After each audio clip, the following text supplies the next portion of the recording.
Hello, everyone, and welcome back to Marvel-ous Movie Mondays, our special video review of Doctor Strange in the Multiverse of Madness. I've been having to practice that title because in the past I've said and now I've been saying in because that is the title. Either way. I'm sporting my Loki jacket that I wore to the Doctor Strange 2 opening night with Kelsey here. What we're going to kind of do is we're going to talk about our thoughts just more generally, and then we will dive into spoilers at the end. So do not fret if you have not seen the movie and just want to hear our thoughts. We will talk about them, and then when it's time to give spoilers, there will be a spoiler banner at the bottom.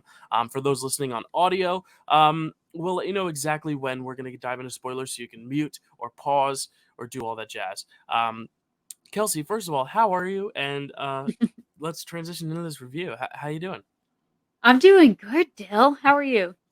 I'm doing well. It was a busy week. We got the Moon Knight Yeah. finale, which we will be talking about next week. We got the Doctor Yes. Strange 2 movie. We got a Thor trailer a few weeks ago. Everything's just piling. It's like Marvel month. Yeah. It's Marvel month. But it really kind of goes all year. It's Marvel year, but it's also been like 10 or so more years. I just feel like we're in just a never-ending cycle, which is great, but also exhausting sometimes. Yeah. Just going into this movie, our thoughts, we were excited, but obviously I was kind of feeling a little bit of multiverse fatigue. So we'll get into my thoughts just on like whether or not this lived up to the hype or whether or not this exceeded my hype. Maybe because I was a little, weary about it going in. Yeah, totally. But yeah, tell us, give us a little. I don't know if you had made a little synopsis for this, just to give everyone an idea of what this might be about without necessarily going into spoilers. It's a little hard to explain the plot, just Yeah. because the trailers did hide a lot, which I do appreciate in terms of they did. just the general plot. I don't know, Dill. I didn't really map out a summary just because, like you said, I wasn't sure how to go about it without Yeah, spoiling too much. I could try. Okay.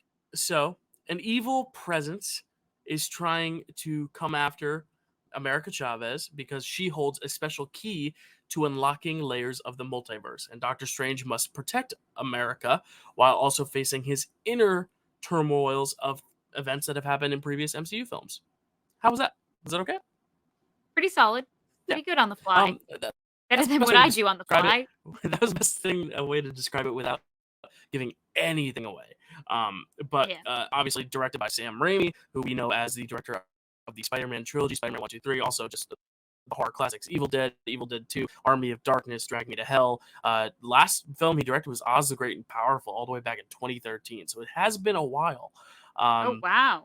But he's That's back. Awesome. Yeah, Dill. People have been asking me all weekend what I thought about this film, and I keep telling people that it was good and that I liked it, but I can't tell if I'm just trying to convince myself of those two things because so much happened, especially this week between this and the Moon Knight finale. I feel like I'm processing so much Marvel wise, but so much went down in this movie, and like. This movie starts and we just take off running. Okay. Yeah. I walked out of the theater feeling like this was part 2 to a movie I hadn't seen yet. Right. Well, You the know what I first mean? thing you said to me after we left the theater, because when we leave the theater, we do not talk about these because we want to make our first time discussing our opinions here. So we always say things that are very vague. Like the trailers were great, which in this case, Avatar 2, very excited to see it. But the trailers were great, or we'll say like, well, those were some good snacks, or like that was a movie. And Kelsey and I said like that was a movie, and Kelsey goes, there was a beginning, middle, and end, and I said, was there? Because here's the thing, like you said, it just kind of thrusts you into it, and that's not necessarily a bad thing, especially with an ongoing franchise to be thrust into something. But I think the problem is they thrust us into something that was meant to introduce a very key component of the film, both a character and a item that was very essential to the plot. Here it's tough because we last left off with Doctor Strange and Spider-Man No Way Home, but that wasn't really his story, and the last time we saw him in his own movie, so much has passed since then. So it's like we kind of have to reacquaint ourselves to like Doctor Strange's own arc, but then also being like, who's this person? And then what is this thing? And what does this mean? Like, what is going on?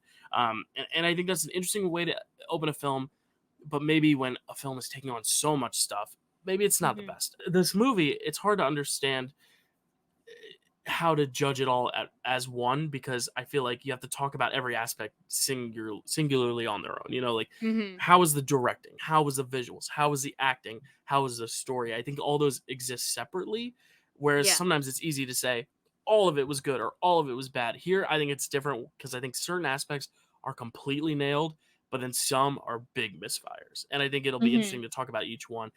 Was there anything in particular? I think we should probably start with a positive. What did stand out positively to you about this? Okay. Because I think we're Yes. both now on the same page that we are mixed on it. People have been asking you this weekend, like, just random, like, my Yeah. family's asking me, people from work hmm were asking me, like, "What have you been telling people that it was bad?" I've been telling people I wasn't a fan, but and my butt is a very very strong butt. Okay. Because I think Sam Raimi is the reason to buy the ticket.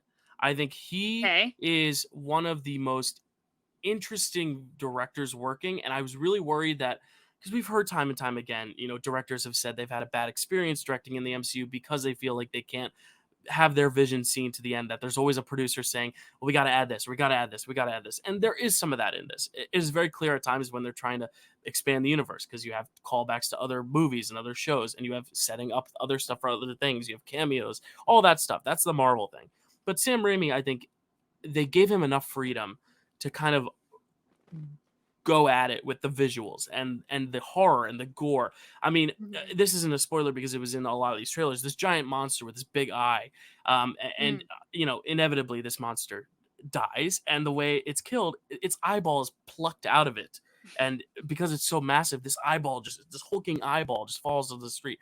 That kind of Yeah. stuff is the stuff I love to see because I think nowadays the MCU, it's getting a little bit too much of the same. In Mhm. terms of aesthetics. The stories may vary. Some might be more serious, more funny, more whatever, action packed, whatever. But I think stylistically, it's all kind of, you could kind of put a picture of one movie next to a picture of the other, and sometimes it might be hard to tell which is from which movie. Whereas here, Sure. a lot of it had Sam Raimi written all over it. I mean, there's a great scene where they're fighting with musical scores, and they use the music Mm. notes to throw at one another. Like that is so campy, but that's the kind of camp that Sam Raimi does so well. It's the kind of stuff that Sure. made the Green Goblin, singing "Itsy Bitsy Spider" as he's blowing up Spider-Man in the first Spider-Man, or even in the second one, Doc Ock and his tentacles. It's all over the top. It's big, but he understands that it's a superhero movie, and he can go over the top. He can go big, and I liked how Yeah. he leaned into the horror and the visuals. There's this really great sequence also that's kind of from the trailer where you see Doctor Strange's face is kind of like turning into cubes. There's this whole ongoing transition sequence where like they go from like aesthetic to aesthetic to aesthetic to aesthetic. They're kind of like, these characters are kind of like circling through space, and the environments are changing around. There's an animated one, and there's one where they're block figures, and there's one where they're in space and in this place and this place. Like that kind of stuff I really love because it is in the Literally title, blobs of multiverse, paint. multiverse of madness. And I think the madness part of it, stylistically, I think Sam Raimi was the perfect fit for it, and I think he really brought his own voice to it. So I think the visuals and the directorial style itself was great, but then there's also that other half of, but it needs to actually have a good story, and I think that's kind Mhm. of where I get a little hung up. But please talk about the visuals on your end. Did you feel as drawn to the visuals and the horror? Because there were a lot of gross out moments too, where the Yeah. audience was like, "Oh, it was hard." And a lot of fans have been saying it should have been rated R, and I'm like, I don't know if it should have been rated R. Like, I don't Yeah. think it was that extreme, but Yeah, a lot of the gore and a lot of, like, the spoiler alert, deaths were like, a lot of it was hinted at, it was very, like, inferred, up for interpretation. Like, there were some things that were right in your face, like, "Oh, that just happened. Great, mhm, I have to live with now seeing that for the rest of my life," but to have it be a rated R, have uh, a a rating of R, I don't think that's, rather necessary. I agree with you, Jill. I think that it was, it's very much a Sam Raimi film. Like there's no mistaking it. I loved how there was a campiness to it, and I loved that there was there were all the horror elements to it. I honestly wish that they leaned more into the horror because I yeah, love a good horror movie. yeah, And especially like they were getting me with some of those jump scares. They really were. yeah, Like I yeah. definitely jumped up a bunch in my the, seat while the watching this vil- movie. the villain of this movie, and I don't want to spoil who or what they may be because that is kind of a spoiler. The trailer did a good job hiding it. There are a few Mhm. moments where that character pops out of nowhere and will like snap a Yeah, neck or burst out of something. Like I really enjoy that. Like almost like yeah. there's a monster hidden in the shadows, like a monster movie. But sometimes it's in the broad light. There's this one scene where one character, to stay as vague as possible, is in this like almost Voldemort like or Dumbledore like white background where it's just whiteness Mm. all around, Mhm, and then mhm. just someone pops up behind and snaps their neck, and I'm like, wow, Yeah, like it really went there, and I like that. But I do agree it could have gone even further, and I'm wondering if it was given it like a thumbs up R rating, like maybe it would have been like Deadpool without the comedy and like mm, really gone grittier with it.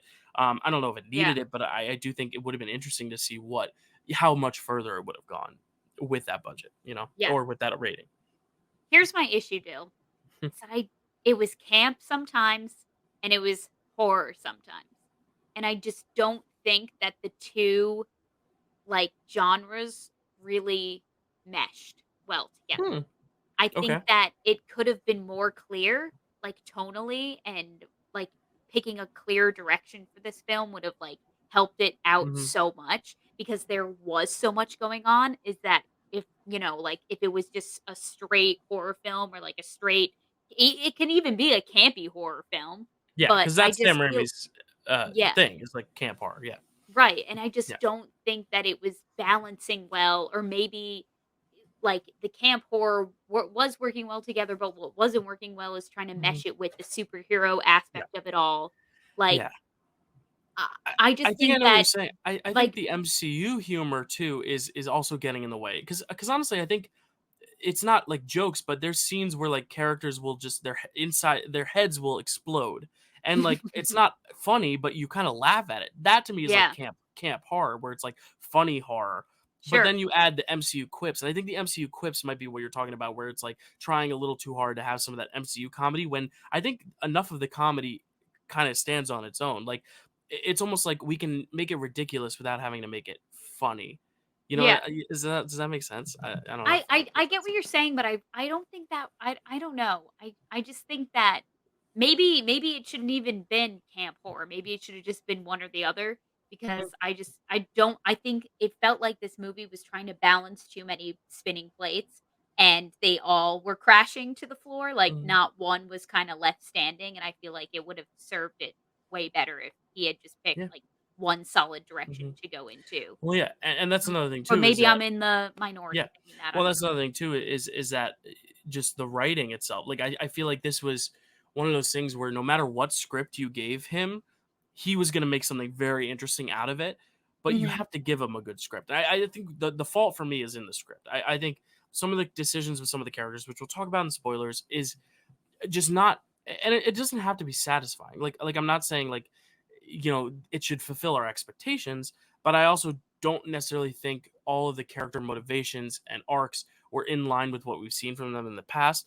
And that's fine to kind of redefine a character or reimagine a character, but it's also like there has to be a bridge between character in this thing and character in this thing if it all exists in a franchise. If this was the first movie, fine, whatever. But because this is part of a series, some moments just didn't feel honest to the characters that we had seen in the previous things. Okay. Doctor Strange in No Way Home, Wanda in WandaVision. Like it seems like there were some leaps taken, which we'll get to in the spoiler chat. But like that for me was what kind of held it back, and some of that humor that did feel a little bit more MCU horror MCU humor rather than Sam Yeah. Raimi humor. It was a little bit more like playing for the laugh rather than just like being funny on its own. Like the ridiculous monster with the eyeball falling out, that to me was hilarious. It didn't need a joke, but then they would add a joke on top of that. That would be a little too much for me, and I'd be like, Mm. "What? You didn't need that." But yeah. What were your thoughts on just like the story itself, without getting into specifics? But like, were you? Because I don't want to say were you satisfied, because oftentimes some of the Mhm. best movies are the ones that challenge us, and but it still has to make sense. Sure. You know, I don't know how to talk about this without spoiling. I We think can save it for spoilers if you want. I mean, I agree. I think that the script was probably the weakest part of it all, which is a shame because like that's the foundation of the movie. Hmm. And, Sam Raimi did try to save it with really cool and unique, transitions. It feels very campy, very comic booky with some of the transitions that he chooses to do. Like Hmm. there's one point where, it zooms in like into a circle, almost like Looney Tunes esque, Yeah, like, yeah, at yeah, the end of, like, where, one of them says, "And that's all, folks," and then it, like, zooms back out, and I was like, "Wow, that's a really interesting choice." We never see transitions like that anymore in movies, and yeah. I was super, pleased with those aspects of the movie rather. Um, Hmm. I guess I guess here's what I'll say about, like, the story without doing too much, is that it's Doctor Strange in the Multiverse of Madness, and you don't walk away thinking about Doctor Strange. He I is not completely a agree. standout Yeah. character in this film at all. He's You the walk away thinking about Wanda and America, Yeah, and I feel like and that's it. granted, he is the main character. He's in the most of the movie, but it always seems like he's just kind of our eye to everything. And Mhm. Doctor Strange, it's just such a weird idea because the past two films now with Doctor Strange, he's not the person I would have thought of as the go-to. Let's pair him with a kid, him and Peter Parker, him in America. Mhm. It just doesn't seem like Sure, that's like yeah. in his natural character, which I like. It's like an interesting direction to be like, let's pair him with a kid and see what happens. But it's almost like I almost wish they had made a Wanda movie and had Doctor Strange in it, or made just a movie about America and like just you know what I mean? Like Mhm. Doctor Strange being the main character, it almost seems like they had to force some stuff in to make it a Doctor Strange movie to where characters like Michael Stuhlbarg's character, the other doctor who works at the hospital, he's on the poster. His name is on the poster, Michael Stuhlbarg, Mm. but he's in one scene. He talks to him Mhm. at the wedding in the Mhm. altars. He talks to him for maybe a minute, and that's it. And it's like this guy's on the poster because, and I love Michael Stuhlbarg, but it's like, why would you put him on the poster if you're just going to use him for one line? And even Rachel McAdams' character, I think she has a lot more to do in this movie, but it Mhm. always seems like it's just to kind of service his story because they needed to give him a little bit more. Mordo Mhm. is the same thing. They talk about how like, oh, Mordo, yeah, no, we were friends and now he's an enemy, and this isn't really a spoiler because this is where we Mhm. left off, where Mordo had the evil turn at the end of Doctor Strange, Right. and they talk about that evil turn, but we haven't seen that evil turn since. So when they talk about it, I'm Mhm. like, well, why didn't we just see the evil turn? And that's where I'm like, I agree with you. I wish there was a movie before this to kind of be this story about. That's where we can focus on Doctor Strange and Mordo and Wong and what's her name, his love interest, Rachel McAdams' character, Christine Palmer. Christine. The four of them first, and then you can kind of connect it to the stuff going on with Wanda and America, because I feel like this was more about Wanda and America, like you said, and Doctor Strange kind of felt like the supporting character, but they were Mhm. trying to make him the main character, and obviously he did serve a function because he is the main character. But I do agree, it did seem like his story was the least compelling of all of them. Um, yeah, and those characters like Mordo, I was like very excited to see where that dynamic would end, and it's very interesting what they do with Mordo's character here, especially given that that was the cliffhanger of the first Doctor Strange movie, and I think that's just where so many movies have passed in between Doctor Strange and Doctor Strange 2, where it's like this is not really a sequel to Doctor Strange, it's just another installment of the MCU, kind of like how Right. Civil War wasn't really a sequel to Winter Soldier, it was just the next Avengers movie, but it was more Captain America centric, so they put Captain Right. America's name on it. I think this could have just been called the Multiverse of Madness, and I think it would have been a lot more successful. But I think by trying to make it a Doctor Strange story, they tried to put a lot of stuff there that we didn't really need. Um, Yeah. yeah, and another thing, it's short. It's one of the shorter MCU movies, Yeah. and I think this is one of those movies where it could have been longer because I think they want to do so much, and I feel like because they were trying to tighten up the runtime or whatever, a lot of stuff got sacrificed or short lived, or some characters like Michael Stuhlbarg's character, maybe you could have given him another scene if you could have made the movie 30 minutes longer, or Mhm. I don't know. And I'm not saying you need more cameos because you know how I feel about cameos. Sometimes they Yeah. feel unearned, and we'll talk about those Yeah. cameos later. But sorry, I've rambled on. Continue your thoughts. No, Dill, I completely understand. I completely agree with what you're saying. Like, they easily could have tacked on a 30 more minutes to this Mhm. movie just to make a lot of moments feel more fleshed out and, complete. Like, they just throw so much at you, and it's in such a short amount of time that it's like I said, I'm just still processing this film. Mhm. I'm genuinely still like thinking about everything that happened in that Yeah. movie, being like, I am left now with more questions than answers. And, Yeah. I think part of the issue is that they we have a lot of movies now, or like, solo movies. We have like Doctor Strange, his first movie came out, I did the math, 8 years ago in 2016. Is that correct? It'd be 6 years, Okay. I didn't do the but math. it's fine. It's But fine. still, 6 years ago, that's a really long time. Like, you typically, when movies get sequels or trilogies or anything, I feel like they come out within, like, 2 years of each other, Yeah, you know what I either mean? 2 years or it's like a 30 years later. Let's revisit these characters when they're old. Yeah, Not yeah, I exactly. get what you mean. Yeah, not like a So, a 6 year gap. a good chunk of time has passed between his first movie and between now all of these movies that are coming out. It's like we have pre-Blip movies and now we have post-Blip movies.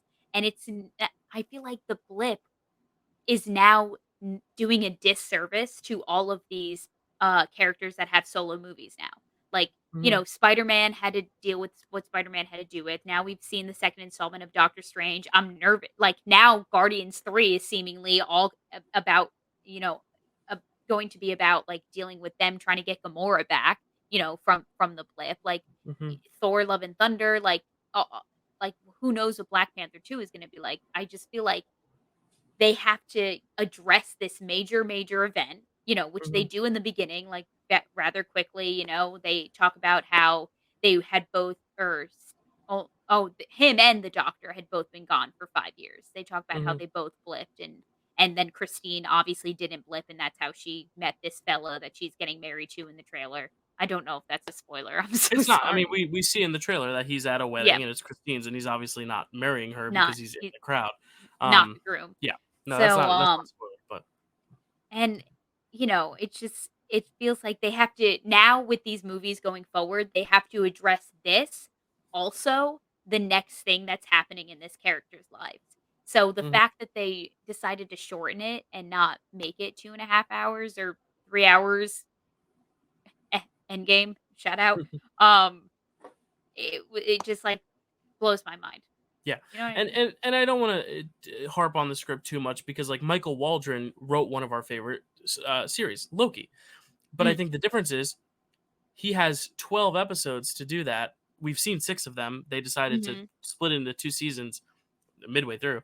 But um we saw 6 episodes.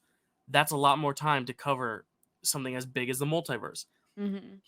WandaVision had 9 episodes to cover her whole arc. I feel when you have these movies, unless you have an Endgame or an Infinity War, you can't. I wish these stories were smaller, and I think a lot of people were like, "Oh, I wish they had jumped around to more multiverses." That wasn't my issue because in this movie we only see really 2 other universes. I don't think Mhm. that was the issue because I honestly liked how it was a little bit more contained. I even think these 3 universes, it was too much to handle in 2 hours. I think Sure. honestly that sequence of them shifting through all the different multiverses like that, that was very interesting.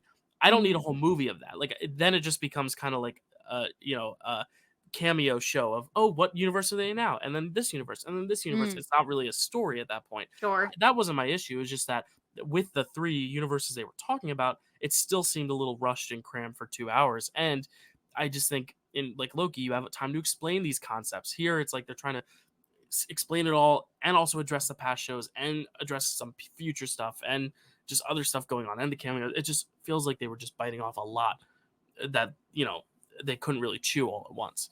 Mhm. It's like that marshmallow contest with the cheeks. It's like Chubby just bunny. too many marshmallows. Yes, thank you.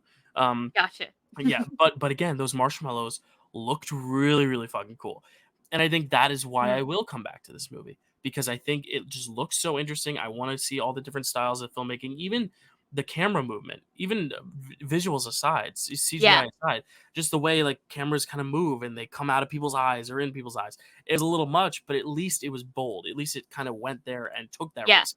Did for it sure. always work? No, but it was always memorable and exciting, and it felt like it had a singularity that other Marvel movies have lacked recently, um, despite trying to tie in so much, which I did like. Yeah.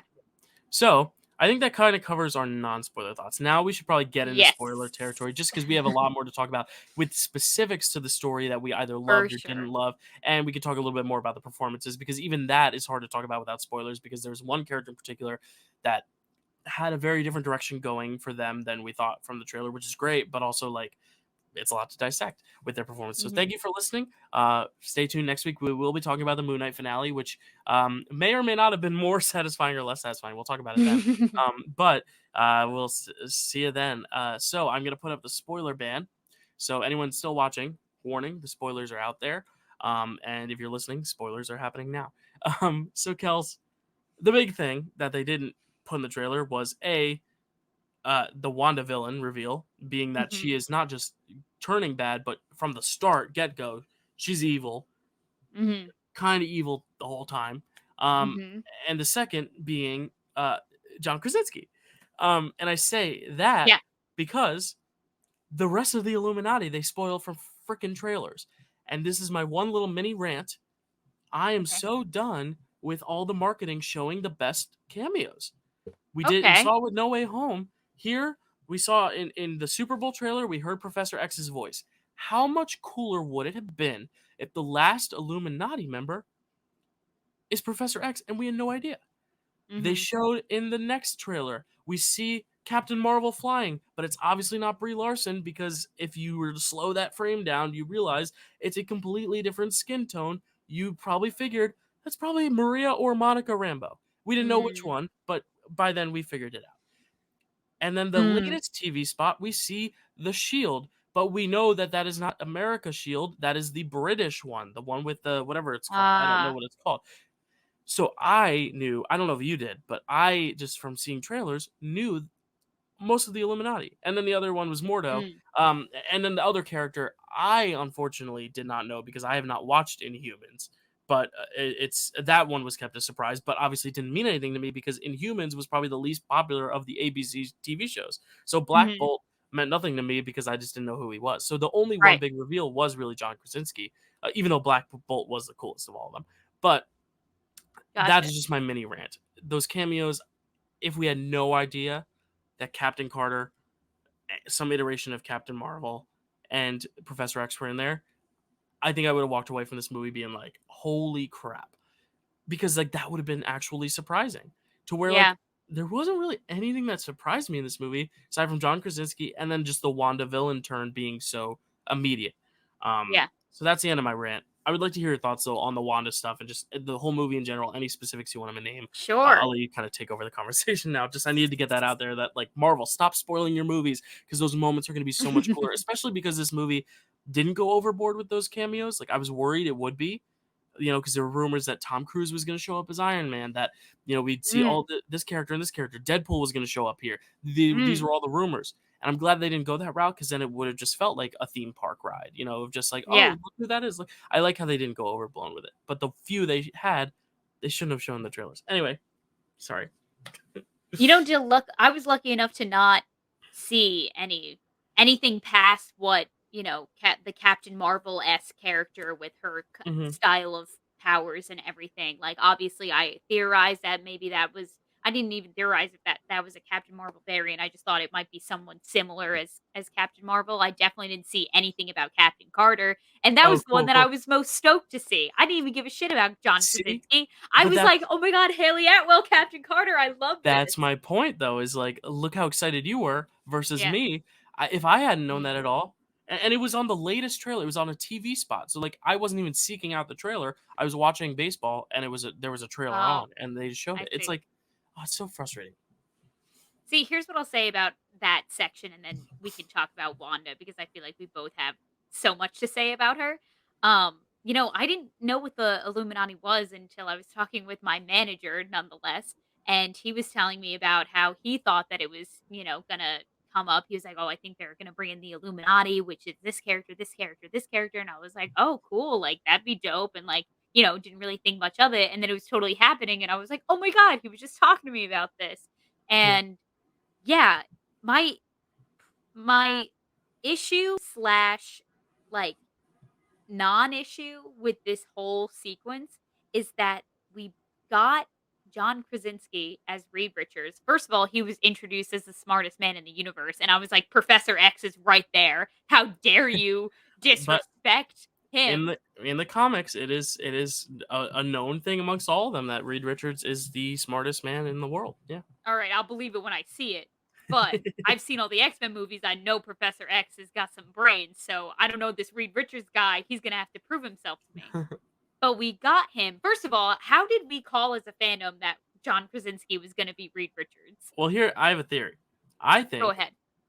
I think they were not necessarily going to go the full-fledged Illuminati route, but there were so many fan castings saying John Krasinski, Emily Blunt, John Krasinski, Emily Blunt as Sue Storm and Mr. Fantastic, Okay. that I think Marvel was like, oh yeah, that's a good idea. Reach out to them. They said no, and he said, well, can you at least do this? And he was like, Oh, fine. Because here's the thing. I don't think this confirms that he's Reed Richards because okay. I really don't. I don't necessarily think this means he has to be the MCU's Reed Richards. I honestly think it'd be funnier if he wasn't, because then it's kind of like Mm. a haha, Marvel fans, you got what you want. Well, guess what? fuck you, he's dead, Now and he's now we're dead. moving on. Because this is not the right multiverse. This is not the right universe, Right. which we'll get into in another point too of just how that complicates the MCU going forward. But, Right. um, I honestly hope that was a one-off thing because he doesn't need it. He has the Quiet Place money. He can do whatever he wants. Mhm. And he's a good director. My other theory was that Mhm. maybe this confirmed because we didn't do news at the top of the show, but John Watts this week reportedly dropped out of Fantastic Four. He said after No Way Home, he wants to take a break. He doesn't want to put Okay. another huge movie on his plate, which fair. He made three, I would say, okay Spider-Man movies. One good Spider-Man movie, one great Spider-Man movie, and one that I don't really care for. But he Right. made three Spider-Man movies, and now he can kind of relax. That's fine. I was thinking, what if this was John Watts was never involved, and he was a decoy because John Krasinski is going to direct Fantastic Four, and this was them saying he's going to direct it. That was my Yeah. theory. So that's what I think. I think he's going I to love direct it. I don't think he'll be in it. Okay. I like that theory, Dale. I would like I listen, I love John Krasinski. I love him being involved in any aspect of it, any way, shape, or form. Hmm. On the flip side of you saying, like, he does have the Quiet Place money, he can do whatever he wants, why not be in a superhero film?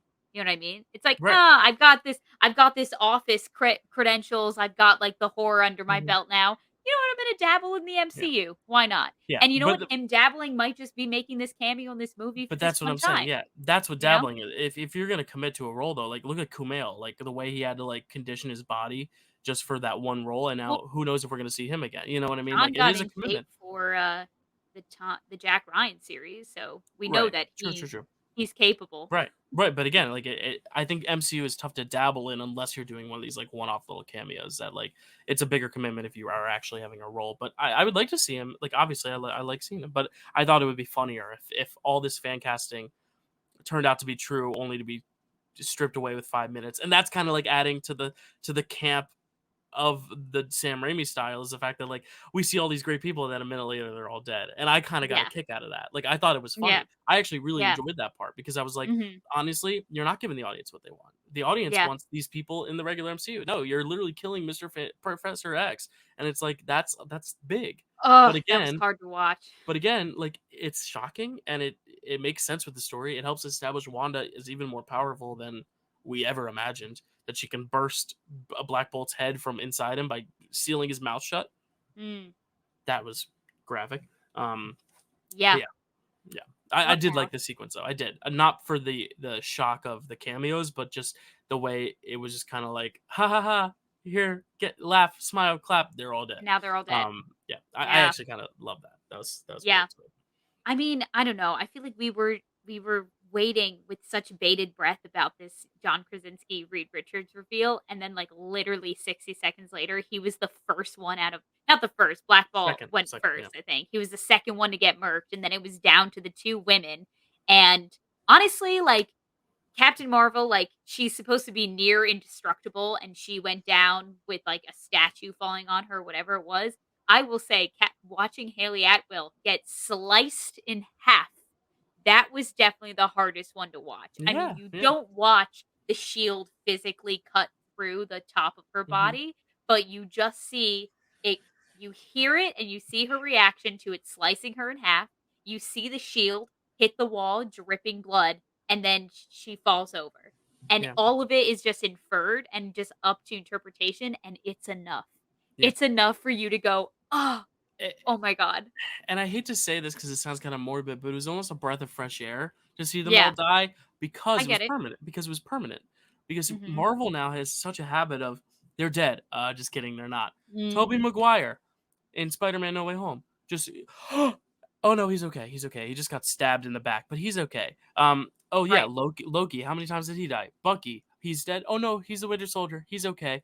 T'Challa. He's dead. Oh no, nope. T'Challa's back. Mhm. Now he's unfortunately dead. But again, like it's one of those things where it's like they've Marvel's done that so many times. It was almost nice to be like, yep, that's permanent. They're dead, and now we're moving on to another universe, which is why I think this can segue now to Wanda Mhm. because supposedly she's now dead and Wong died. Oh no, he's on the side of a cliff. And I groaned because I Mm. knew as soon as Wong went over the cliff, I was like, he's gonna be alive because Uh-huh. that's what Marvel does. They toy with us to make us think they're dead, only for them not to be. And I'm kind of getting sick of that by now.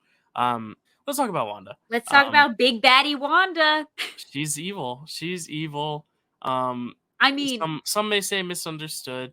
Um, but what she was doing was evil. Um, yes. the killing sprees, yes. Um, Yes, for the sure. motivation made sense, yes, but also, Mhm. like what she was doing was not right. But that doesn't mean you have to hate her necessarily because she is a very well-rounded, dynamic, complex character. But Mhm. what are your thoughts on this? Honestly, Dale, I feel like a lot of people were upset and like annoyed that she was the big villain. I honestly was like, guys, we should have seen this coming. First of all, I'd like to pat myself on the back here for a moment, saying that the second I saw the end credit scene of WandaVision saying she's going to spend the next half of her journey now trying to get her kids back, that is like verbatim what I said. And it turned out to be true. And I just want to be like, oh, good for you. You called it. And second of all, she had the dark hold. We should have known from the second she was messing with the dark hold that she was not going to be taking the right path. You know what I Yeah, mean? So the fact yeah, that we didn't the more like that more of us didn't see this coming is just kind of like are you guys dumb? Obviously she was going to be the big villain, you yeah. idiots. I don't think her being a villain is the problem because I think it was completely justified by what we saw in WandaVision. My issue is that when she was the villain, it seemed a little one note in the fact that it was just kind of like all up here. It was all just evil Wanda until the very end. That scene in the house where she's like finally with her kids and her kids are crying, they're scared of her and she's having that moment. That Mhm. to me was like what I wish we kind of saw the whole movie. I wish we saw a little bit of that Okay. because That what the complexity. show did so well was making it very known that what she was doing was terrible, but finding ways to still make us empathize with her. And Mhm. I think she is such a good performer, and she was great in this too. But I think Mhm. that series just really understood every layer of that character to where like you were like, "Damn, Wanda, what did you do?" But even at the end, she acknowledges it, she accepts it, she learns from her mistakes, and it just felt like it was kind of just backpedaling. Even though it did tease it in the post credit scene, it still is like you did all this with Vision, and now you kind of learn from your mistakes, but now your kids just mean more than Vision for you to just kind of like forget all the growth you just went through. Mhm.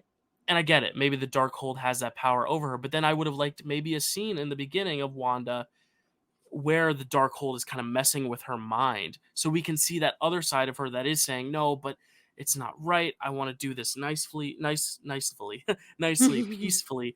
There's the moment where she's talking when Professor X is in like that Dumbledore state that I was alluding to Yes. earlier, where she kind of Yes. reaches out and she's like, "Help! I need your help." I wish we saw more of that Wanda's perspective to kind of give a little bit more variance because I felt like it was all just like evil Wanda 100% of the time, where it felt one note to me, and I was like, Wanda's just such a complex character. I feel like I wanted more layers. It Okay. wasn't that it didn't make sense with her arc; it's just that it almost plateaued till the very end when we got that really great scene, and I love that scene with the kids and they're crying, and you really realize that she cares so much about their happiness that she is willing to sacrifice her own. And that's Mhm. deep. That is emotional. I wish we got more of that. Or we got a longer film to really kind of gradually build to the evilness or something. I don't know. Yeah. Honestly, Dale, like I feel like WandaVision was so good at exploring all the different facets of her character that I didn't mind that in this film it was just I got to get back to my kids. This is my plan. This Yeah. is what I'm doing the entire time. You know what I mean? Like she Hmm. was just spearheading, you know, like you said, one note the entire time, but it was a high C and she's saying it beautifully. So I wasn't mad. You know what I mean? Yeah. And she does Um perform the role so well, too. So it's like, I'm still gonna I don't want to say root for her, but I'm still gonna be intrigued by what I'm seeing. I'm still gonna lean no, in and be yeah. like, oh, "What's up with Wanda?" To where again, like you said with Doctor Strange, every time it was Doctor Strange in the Illuminati, I was like, "All right, where's Wanda?"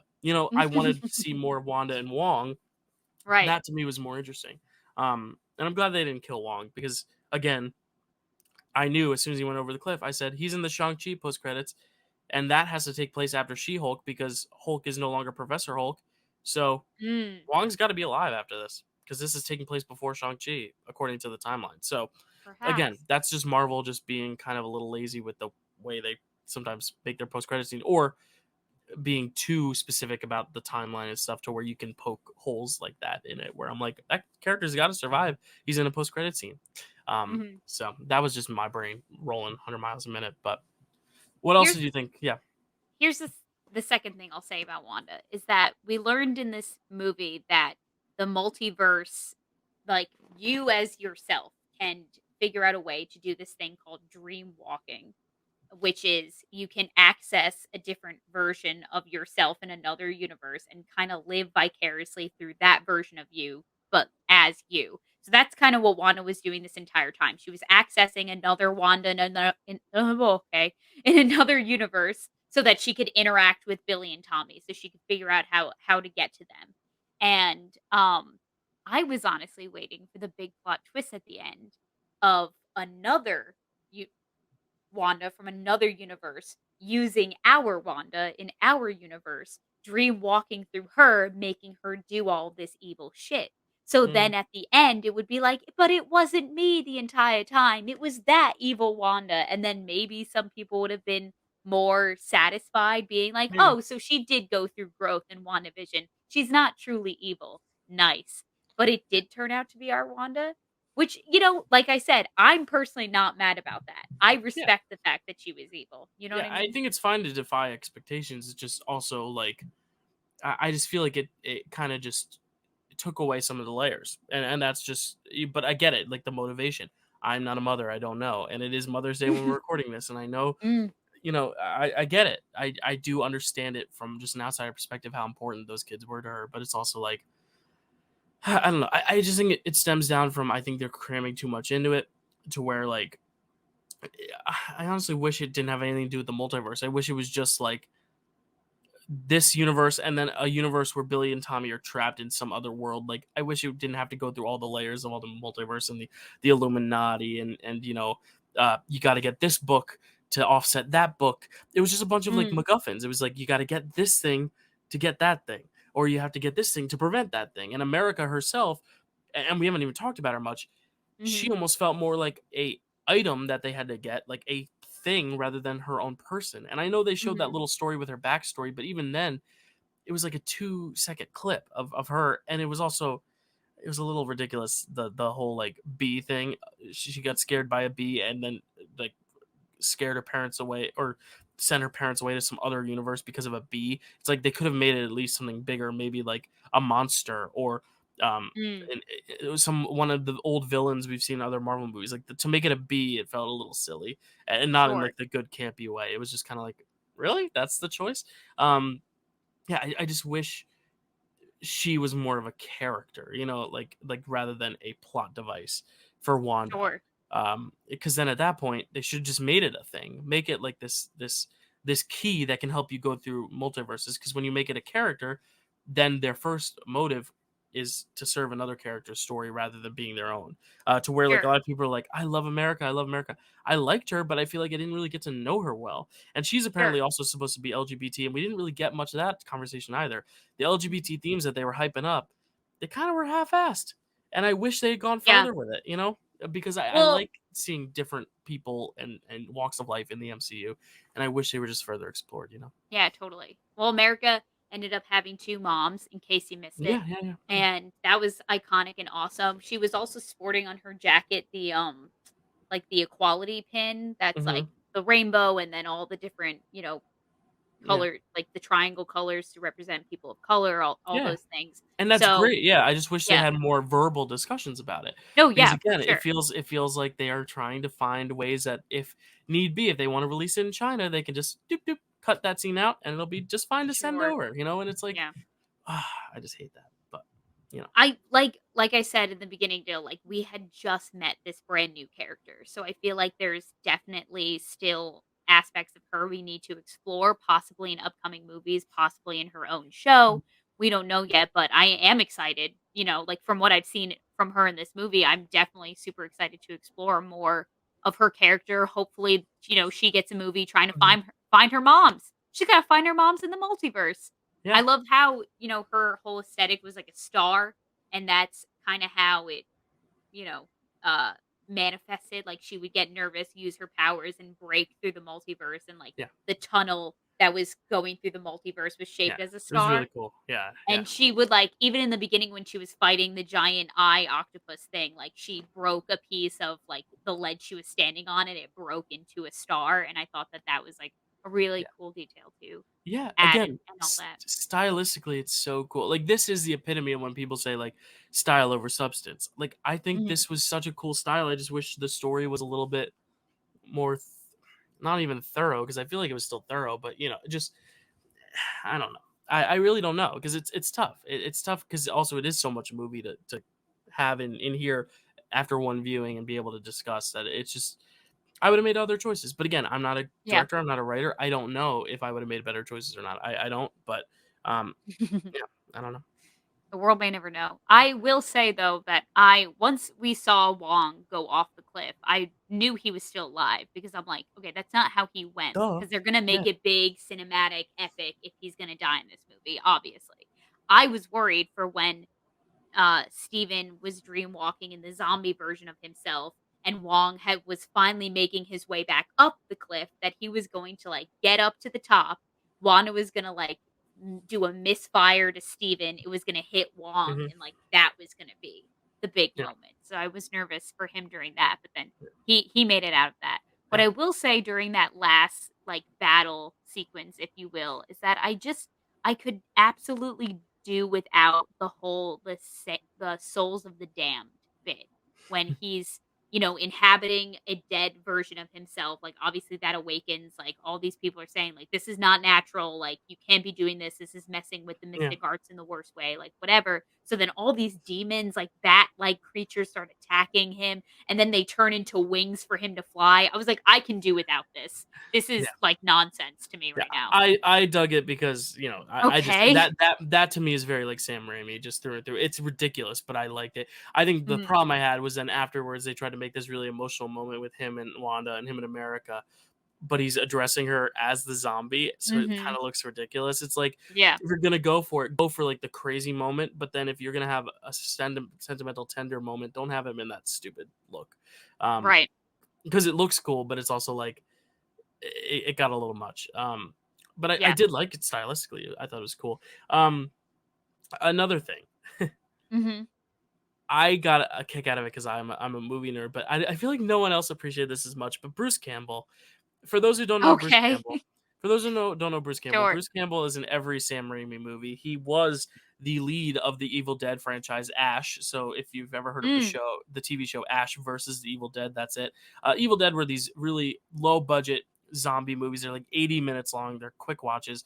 They are ridiculous. They really don't have much plot except for going away to the woods and then everyone just starts turning into zombies and Yeah. Ash is always the last guy who has to just fight him off. In Evil Dead 2, the hand starts attacking. It becomes a zombie and starts attacking him. It's him fighting against his own hand. Um, it- Oh, so in this I get it. in this movie, and we've seen him in the Spider-Man movies too. In the first one, he's the one who announces Bonesaw when Spider-Man first gets in the ring to fight, and then the second one, he's the usher who's like, "You're late to the show, you can't come in." And the third one, he's the waiter who tries to put the wedding ring in the engagement ring in the glass. Mm. So he's been everywhere, but there's a scene where he's like selling hot dogs or whatever in this multiverse. And I can't remember what incites Doctor Strange to make him start hitting himself, but we literally see him start to fight his own hand again. And I love that as just an Evil Dead fan and just a fan of his work. He's a very good physical comedian. He's getting older, but he's still got it. And it was Mhm. just really funny to see that little homage. And then the post credits, of course, to be like, it's over. Like that to me is so funny because it's also like, Yeah. haha, FZU fans, you thought you were getting something, you're getting something else. Like that kind of Yeah. stuff, I really did like because that's all Sam Raimi, 100%. So I was like, yeah, yeah, I like this. Yeah. It was fun to see him, but I will say though, Dill, is that I did in this was like the main I feel like the main objective and conflict for Steven throughout the movie, which was his relationship with Christine. hmm And we start off with him at her wedding. She's marrying someone else. He has to be Doctor Strange and leave and upstage her like yet again on her own wedding day. Like, of course, he's getting the upper hand. She even says something like, "Of course, like this is happening on my day." Like, you know what I mean? And he goes through all these different multiverses. He meets another version of himself, and he meets a version of Christine in another multiverse. He asks her like, "Oh, what was what are we in this universe? And she's like, "Well, we never figured that out. Like, we just didn't end up together." He meets a version of himself. He's like, "What happened with us and Christine?" And they didn't work out in that multiverse either. And it started making me think like how, people theorize that, like, Tony dying is a Nexus event and it just has to happen in every universe. I think that this whole movie is Steven realizing that in every universe, in every alternate reality, he will just never be with Christine. Them ending up together, them rather not ending up together Hmm. is a Nexus event, and it will Yeah, just never happen. And, like, and that's there's this sad. moment. Yeah, and there's this moment when they're doing, she's helping him kind of, take over the zombie form and be there for America while they're stuck in the other universe together. And there's this moment where I just think it dawns on him, like he realizes like, damn, like I will Mhm. never ever get to be with the one person that I truly love and want to be with. And I think like that is probably the most like it's Doctor Steven Strange gets to do in his own movie, that's Yeah, the most and I emotion did like he that. has Yeah. emotionally and contextually, for sure. Yeah. I did like Yeah, that. I I did thought it enjoy was a that. good element. It made Rachel McAdams a much more important character, this one, than the last Yes. one, because the last one, she really is not important at all, and I hate that because Mhm, she's so good. mhm, To where, like, this one, I felt like they actually, like, gave her a purpose, gave her something to do, gave her a reason to propel his arc, but not be there just to support his arc, but to actually have her own and to make her own statement as a yeah, character. But also, it is heartbreaking, and I also feel like another post credit, which we haven't even gotten to, but it's almost like for Wanda, her arc seems complete, but for Doctor Strange, it kind of ends in the same place it begins.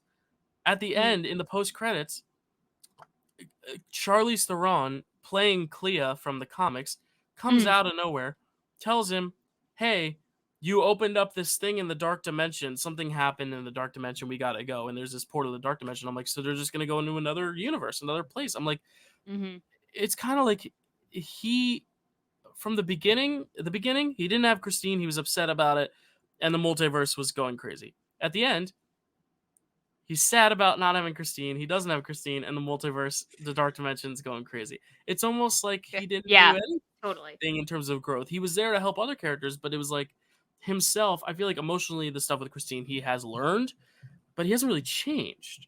Like it's the same scenario. You could end No Way Home and probably go into the next movie of Doctor Strange, and it would kind of just flow well because this Mhm, did feel more like Wanda's story. And then in that case, I wish it was a Wanda movie. I wish it was a movie about America or Wanda or even mm, Wong, because Wong now is the Sorcerer Supreme. Dive into that a little bit more. It was cool to yeah, see him take charge. But Doctor Strange, I feel like, is like just not the focal point that like he yeah, feels like yeah, they just needed someone to kind of be that anchor for the story, but yeah, and again with that post credit scene, I'm excited to see Charlize Theron, but it's also like didn't really mean much to me because it's like we're just kind of going back into another multiverse, like it never ends, and it's like how much longer are we going to do this multiverse thing? And does mm, that lessen the effects of when characters do die? The fact that, yeah, we lost Gamora, it was so sad, but then in Endgame, we have another Gamora, and then Guardians is going to be searching for that other Gamora. And the fact that, like, now that with the multiverse, maybe we can get another Black Widow, Scarlett Johansson. It's great for the fans who like the actors, but in the story, I feel like some moments aren't going to hold as much weight because now, because of the multiverse, they can kind of do whatever they want. Um, mhm, yeah, and it's like to where Patrick Stewart has been like, I might return as Professor X someday again. You never know, but it's also like, but they just killed you again. Like to return again. mm, How many times are we gonna watch this man die?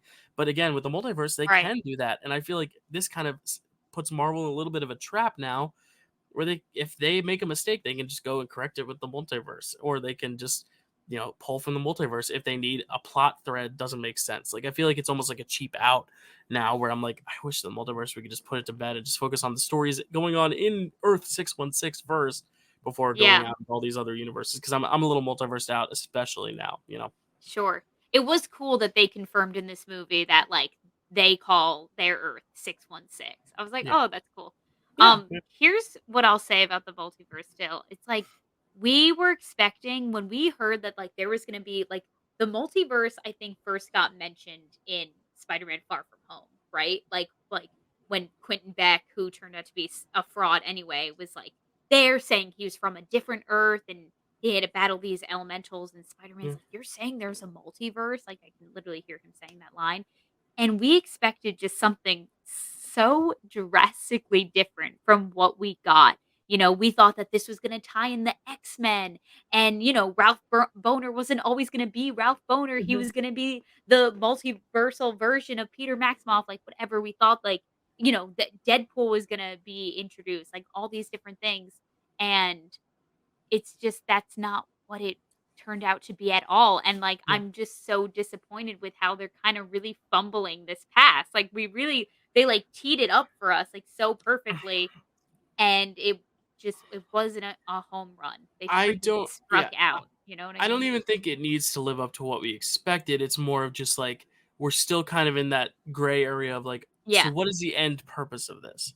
Yeah, totally. It's like where are we going with this? Because like Loki and Sylvie, okay, we get it, what happened, but like Wanda, okay, this part with Wanda, the multiverse is done. She's presumably dead, probably not.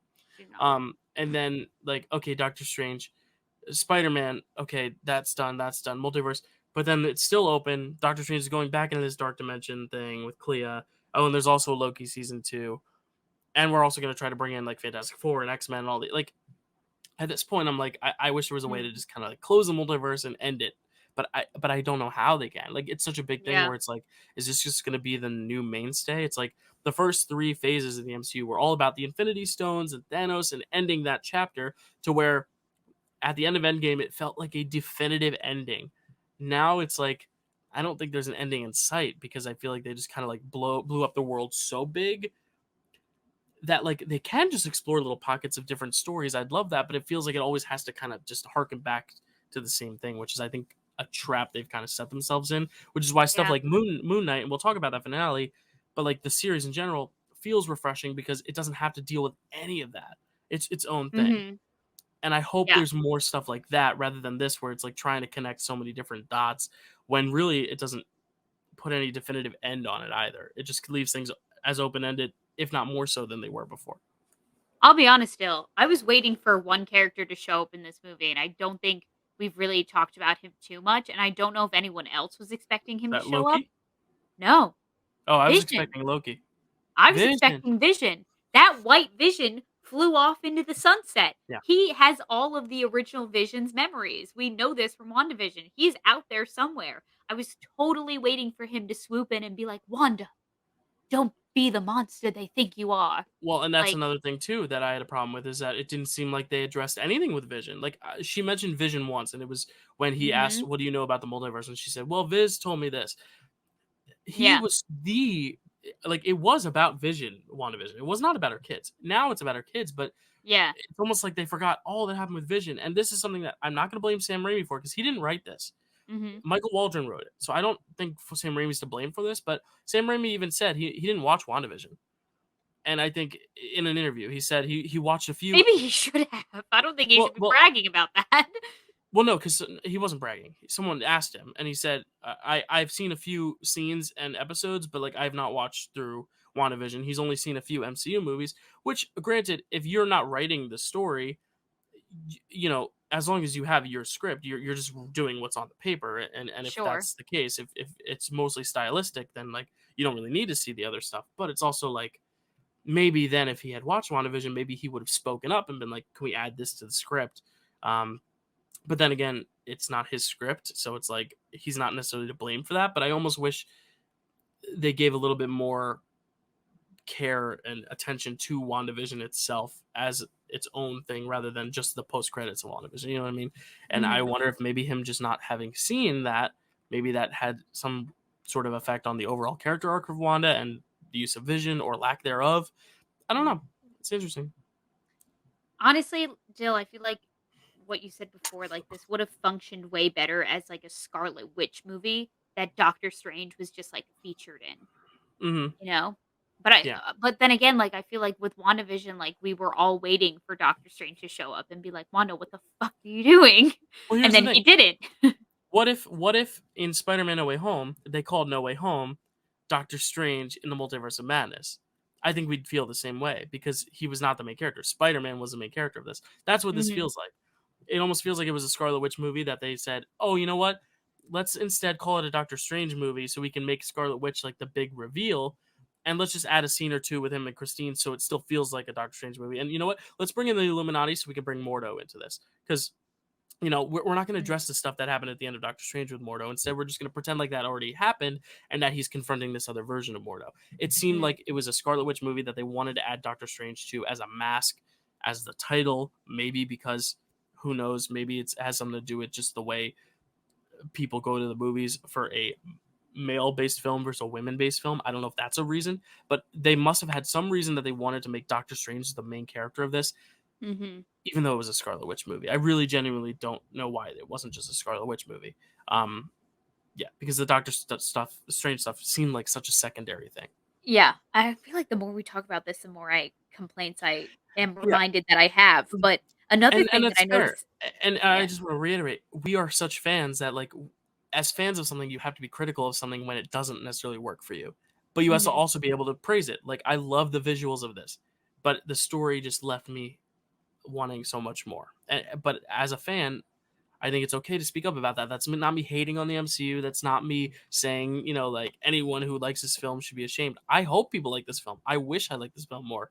But Mhm. also, I don't want people to come at us for not loving it because we are ultimately fans at the end of the day who want every movie to be as good as our favorite film. You know what I mean? So Yeah, this is just us kind of just advocating for what we'd love to see in the future. And if it doesn't happen, it doesn't happen. That's what we're here to do. We're here to talk about it. because like another aspect of the film that I remember not I wasn't 100% sold on was the fact Mhm. that not like a decent amount of time has passed since the blip. I'm just assuming because if WandaVision happens like a week after the blip or like 2 weeks or something, and then she created Westview for like what, like 6 to 7 days, and then now okay, so we're like 3 to 4 weeks post blip, and then sometime in between this the whole thing with like Spider-Man happened. His powers were just like so drastically different from when we saw him in Infinity War and Endgame to this movie. Like the first thing we saw him do with his magic was turn water into wine at the wedding. And I was like, this bitch is Jesus Christ now? Oh, I Yeah. didn't know. I would have loved Mhm. to know. Um, and I just feel like we didn't get to see him like use everything that he trained himself to do in the first Doctor Strange Yeah. movie. Like And there wasn't a lot of portal action. Like there was in the beginning when he was fighting like the giant eye squid thing with mhm. Wong. Then for the rest of the movie, like we didn't see a lot of portals. Like can't they open up portals to the multiverse? Anyway, I have a I lot of think this questions. is one of those things where they obviously have a clear plan of where they want all their movies to go and the overarching story of the MCU, but sometimes they lose the little details. And the people they Mhm. bring on as writers, I'm not saying everything needs to be part of a bigger franchise in the sense that I would rather films be able to stand on their own, but little details like that, like you're saying, they Yeah. do make or break a movie sometimes because so many movies have passed, like you said, 6 years since Doctor Strange. So much has passed that it's like if you were to watch Doctor Strange and this movie back to back, I feel like it's a big shift to where you should be able to watch the second movie after the first movie and feel like it's cohesive. You know what did do that well? Guardians, because you could watch Guardians 2 right after Guardians 1 and it feels like the same franchise. Mhm. That's a problem I have with the Thor movies. Thor Ragnarok is fun, but if you watch Thor the Dark World and Thor Ragnarok back to back, Mhm. Thor Ragnarok feels like a big outlier. Yeah. I just think that's the thing with the bigger franchise versus the mini franchises. I think this is the time where Marvel's trying to figure it out, and I think they should stick to more of the individual stories. I think the team ups, I think Endgame should have been the end of the big team ups. Maybe you can have one pop into another person's movie, but I think in terms of just bringing all the characters together, I don't think you need it anymore because I think they're doing enough on their own well. Having Shang-Chi be its own thing and Moon Knight its own thing, the Eternals being their own thing, and just existing as their own things. Maybe somewhere down the line we could have another Avengers team up thing, but I'm kind of okay with it not being that because then all those details and complications come into play of wait, but in the last movie you were this and this and this and this. It's tough. Mhm. So Yeah, I just think when you have a fan base that takes so much time to they know the comics. They know like these characters. They eat, live and breathe Marvel. Like you just have to pay attention to these really specific details, because then Right. you have like super fans who are like starting to notice like the continuity errors and everything. You know what I Yeah. mean? Yeah, and I think Um, that's just an issue with modern franchising as is, and that's why sometimes less is more. And if you're gonna add more, maybe make it so separate that it doesn't even need to touch this territory. Like I read an article this week, and this has something to do with Moon Knight, but it pertains to this conversation. That one of the writers was gonna have a scene featuring two of the Eternals, and it was gonna be like a flashback to like ancient Egypt with the Eternals. mm, And someone said, "We don't need it. It doesn't add anything. It only complicates things and makes it a little confusing. Cut it." mm, And because it would have cost a lot of money to pay Angelina Jolie for the day. But gotcha. I think that is a great decision, because did we need it? Does Moon Knight become any worse without it? Like, would it have been amazing with the Eternals? Maybe it would have been fun, but does it change the overall story? No. And I Mm. think that's what Marvel has to learn sometimes, is like when less is more. And in this case, I thought it fumbled a little bit, but that's just me, you know. Because here's, I'm sorry, like I have two more thoughts and then we Oh, can go wrap for this it. up I though. think I'm all thought it out though, so I might respond to your thoughts, but I think my stance is pretty clear. But yeah, Yeah.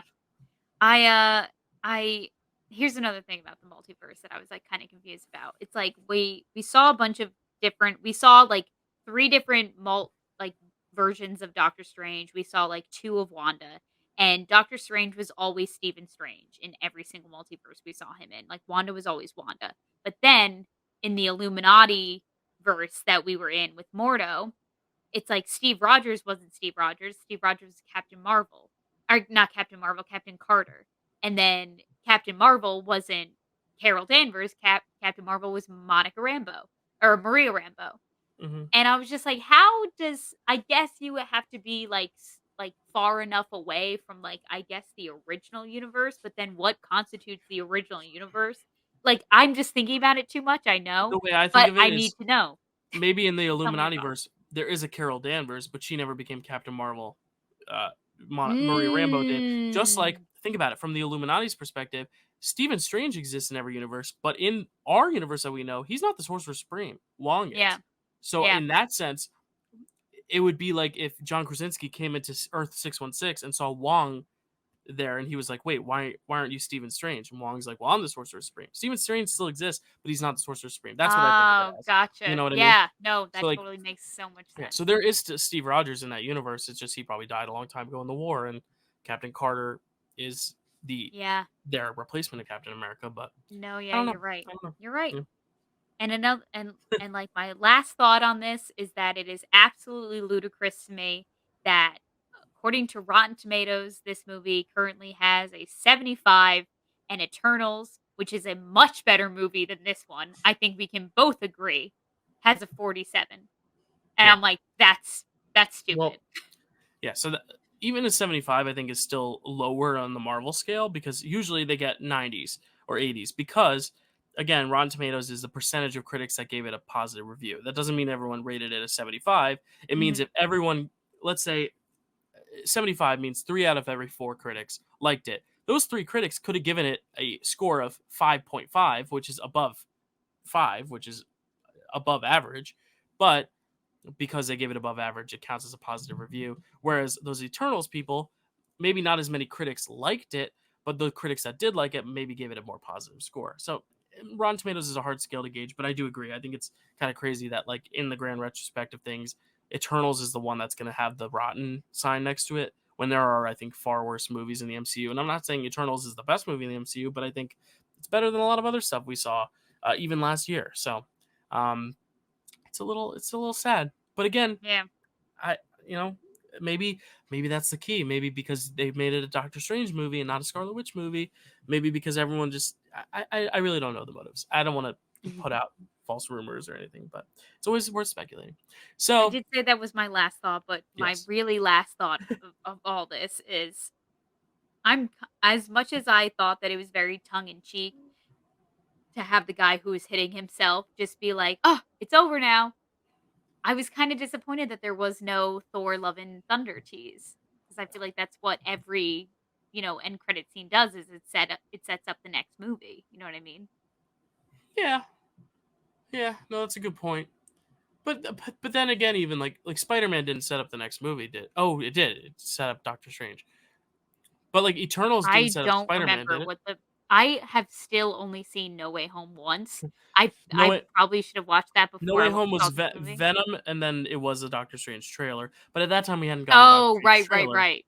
We've already gotten a Thor: and Love and Thunder trailer though, so I don't know Yeah. if It And also played before the timeline wise, movie. yeah, I don't know, because yeah, Black Widow we got a tease of Hawkeye, but then Shang-Chi we didn't get a tease of anything. We got the Ten Rings was Yes. formed, and then we got the We stuff kinda with got a Wong and Shang-Chi them. 2 Yeah, it tease. was more of Wong and bringing Shang-Chi into it rather than connecting. I don't know.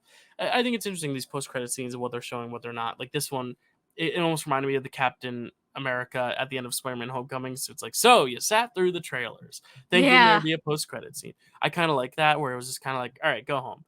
Because not Yeah. every post-credit, maybe they just don't have any other story to tell. And because, again, Sam Raimi is not really concerned about expanding the universe. He just kind of wants to make his own movie. Maybe he was like, no, let's just end it with this. And Kevin Feige is probably like, yeah, sure, fine. Um, or maybe it was like one of those things where it's like Sam Raimi was like, hey, if you want me to add this little Charlize Theron moment, then you got to give me my Bruce Campbell moment. And Kevin Feige was probably like, fine. Because I'd have to believe Sam Raimi had a little bit more power to like speak up for himself, but just because of his stature and notability. Yeah. Anyway, we've talked for a while, but I think it was a very meaningful talk. I think it was very insightful. Yeah. At the end of Covered the day, everything I wanted to get to. I really, really, really, really, really liked how this movie looked. I liked the creative decisions. I think he took the script he got dealt, which in my mind was a crappy script, and he made it the best he could possibly make it stylistically. I think he would have made any script, one even worse than this, one even better than this, pretty freaking cool to look at and interesting, and full of really interesting gore moments that we've never seen, necks snapping, eyeballs bursting, heads bursting within themselves. So I do think it was fun to watch. So I am gonna give it a reluctant 5 out of 10, like right in the Mm. middle. I'm not super low on it, but I'm also not high on it. Like I think it's very much middle. I think it's still better than some other MCU movies. I don't think it's a worst one ever. Mhm. Because there are still Incredible Hulks and Iron Man 2s that exist. But yeah, no, I would definitely put this in my lower tier. Um, or right above the lower tier. Like it's still something I think I'll revisit for the visuals and spectacle alone, but like story wise, I think it's bottom tier. Yeah. What do you give it? I gave it a 6 out of 10. There you go. Solid D. And that checks. Yeah, I guess I would be yeah, but 60 out of 100. yeah, but yeah, a D still makes me feel sad, but I guess it is still a passing grade. Um, yeah, Passing in my book. because I don't think D's I get would give it, degrees. because I wouldn't say mine would be an F then, but I don't Sorry, know. that's just the perspective I put it in. Yeah, no, that's true, but it does check with what we said earlier. You said B plus. because it was funny because you said when people ask you, you say, it was good, and then when people ask me, I say, I didn't love it. And I think that checks Mm. out. We're both kind of Yeah. at the we're kind of feel the same, but you're a 6 out of 10, I'm a 5 out of 10 because that's just where the line is. I So will say there were aspects of this movie that I really enjoyed. yeah, That is for sure. yeah, and there are some great scenes. It's just as a whole didn't really work for us. But what did you think? Let us know in the comments down below what you thought. We've been talking long enough, but Kelsey, where can you find us? Or you, Oh, you at least. can find me, if you'd like, on Instagram, Kelsey A. Kilpatrick. You can follow me on TikTok, Koz13, KOZ13, or you can subscribe to my YouTube channel, Koz Productions. That's right. You can follow me at Dylan_Randazzo at Twitter, Dylan Randazzo417 at TikTok, and the Dill Pickle Movie Network where you're watching now. Or if you're listening, go check us out on video because I'm going to add little cool pictures in this thing, and it's going to be cool to see. We hope we didn't spoil it for you. We did warn you, so if you got spoiled, I'm sorry. But again, the movie spoiled all the cameos except for one of them. So, but thank you for watching. Next week we will be talking about the finale of Moon Knight, and then after that, we got some trivia, and they're not rookies this time. We're gonna have Zach going for his first win against Matt, who is a rookie but is not a unfamiliar face of the channel, and then we have Stacy going up against Chad. Stacy trying to get her first win, Chad trying to get his first win. Be very Mm. exciting. That's coming later this month, and then we'll have to figure out what to do with that last slot in May, but we'll figure it out.